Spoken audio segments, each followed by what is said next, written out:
മറന്നിട്ടില്ലല്ലോ അല്ലേ? അങ്ങനെ നമ്മള് ടീച്ചറിന്റെ കഥയൊക്കെ പറഞ്ഞു, കൂട്ടുകാരിയുടെയും കഥയൊക്കെ പറഞ്ഞു അല്ലേ? അങ്ങനെ ഞാൻ ടീച്ചർ ആയില്ലായിരുന്നെങ്കില് ആരാകുമായിരുന്നു എന്ന് എന്നോട് ചിലരൊക്കെ പിള്ളേരോ കുട്ടികള് സ്കൂളിൽ ചെല്ലുമ്പോഴ് അങ്ങനെ ചിലരൊക്കെ ചോദിക്കാറുണ്ട് ടീച്ചർ ആയില്ലായിരുന്നെങ്കിൽ ആരാകുമായിരുന്നു എന്ന്.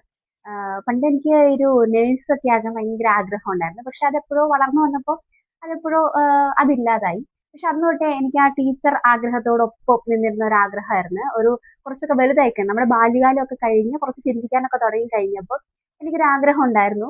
നമ്മുടെ ബഷീർ അദ്ദേഹം പറഞ്ഞ പോലെ ഇമ്മണി വലിയ ഒരു ബിസിനസ്സുകാരി, അതായത് മൂന്നാല് പേർക്ക് ജോലിയൊക്കെ കൊടുക്കാൻ കെൽപ്പുള്ള ഒരു ബിസിനസ്സുകാരി ആകണം എന്നൊരാഗ്രഹം എനിക്കുണ്ടായിരുന്നു.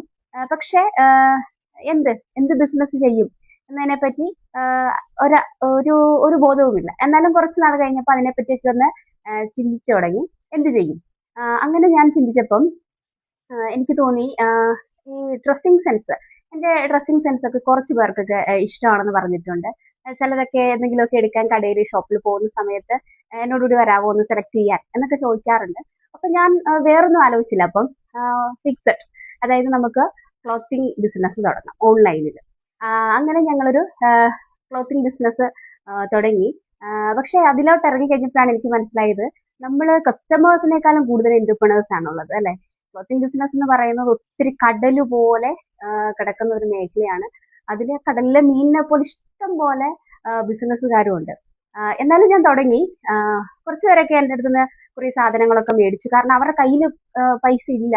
എങ്കിൽ പോലും ഞാൻ തുടങ്ങിയതാണ്, എന്നെ സപ്പോർട്ട് ചെയ്യണം എന്നൊരു നല്ല മനസ്സോടുകൂടി കുറെ പേര് എൻ്റെ കയ്യിൽ നിന്ന് കുറെ സാധനങ്ങളൊക്കെ മേടിച്ചു. കുറച്ച് പേര് മേടിച്ചില്ല ഞാൻ എന്നെ വിചാരിക്കും. അതോർത്ത് കുറച്ച് പേരൊക്കെ മേടിച്ചു. കുറച്ച് പേര് എനിക്ക് മേടിക്കാൻ സൗകര്യമില്ല എന്ന് ഉറക്കെ അല്ല, പതുക്കെ പ്രഖ്യാപിച്ചുകൊണ്ട്, മനസ്സിൽ പ്രഖ്യാപിച്ചുകൊണ്ട് എൻ്റെ അടുത്ത് ഒന്നും മേടിച്ചില്ല. ചിലരാണെങ്കിൽ ഈ മാസത്തിലൊക്കെ ഒത്തിരി പൈസക്ക് പുറത്ത് ഷോപ്പിൽ പോയി തുണി ഒക്കെ മേടിക്കുന്നവരാണ്. പക്ഷെ അവര് നെവർ മൈൻഡ്, എന്നെ മൈൻഡ് ചെയ്തേയില്ല. ഈ അവരൊക്കെ അങ്ങനെയുള്ള കുറച്ച് പേരൊക്കെ, നമ്മളെ തോൽപ്പിക്കാൻ തീരുമാനിച്ച കുറച്ച് പേരൊക്കെ നമ്മുടെ ചുറ്റും എപ്പോഴും കാണും. വീട്ടുകാരിലും നാട്ടുകാരിലും കൂട്ടുകാരിലും ഒക്കെ കുറച്ച് പേര് കാണും അങ്ങനെയൊക്കെ അല്ലേ. അപ്പൊ അവരുടെ മുന്നിൽ ഞാൻ ഒരു മടിയും കൂടാതെ ഒരു നാണവും ഇല്ലാതെ ശരിക്കും ഞാൻ തോറ്റു കൊടുക്കും. അങ്ങനെ ഞാൻ ആ ബിസിനസ്, ക്ലോത്തിങ് ബിസിനസ് എനിക്ക് നിർത്തേണ്ടി വന്നു. പിന്നെ ഞാൻ കുറച്ച് നാൾ കഴിഞ്ഞപ്പോൾ ഞാൻ ആലോചിച്ചു ഇനി എന്തെങ്കിലും തുടങ്ങണമല്ലോ. അപ്പൊ ഞാൻ ഓർത്തൊരു ചായക്കട അങ്ങനെ ഒരെണ്ണം തുടങ്ങിയാലോ. ചായക്കട എന്ന് പറഞ്ഞാൽ മോശമായി പോകും, നമുക്ക് കഫേ എന്ന് പറയാം. പക്ഷേ അതിനും അറ്റ്ലീസ്റ്റ് നല്ലൊരു ചായയുടെ അതെങ്കിലും അറിയണം അല്ലെ. അപ്പൊ പിന്നെ ഞാൻ അവിടെ വെച്ച ആ മോഹം നിർത്തി.